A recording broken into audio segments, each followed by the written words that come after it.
Salut! Uite aici avem cactusii. Uite ce frumoși sunt. Și ce coloniță au aici de floricele. Uite. Coloniță frumoasă de floricele. O culoare superbă. Asta e în luna martie.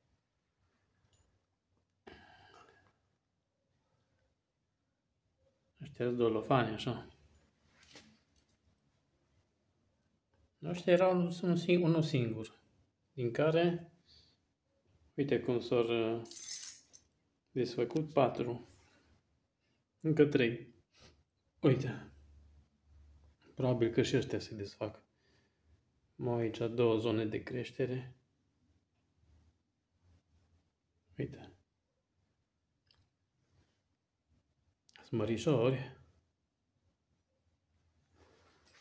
Și înțeapă tare. E aici. Iată. Iată de asta ce puf are.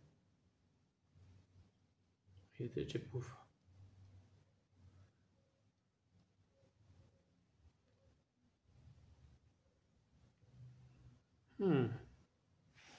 Și altă mai micuță aici. Drăguț, ăsta e fin. N-are așa țepi.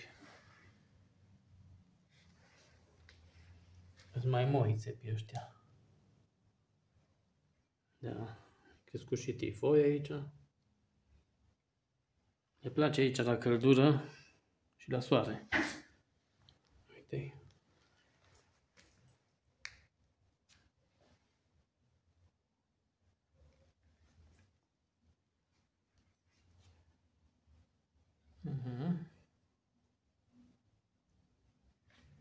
Bine, pa!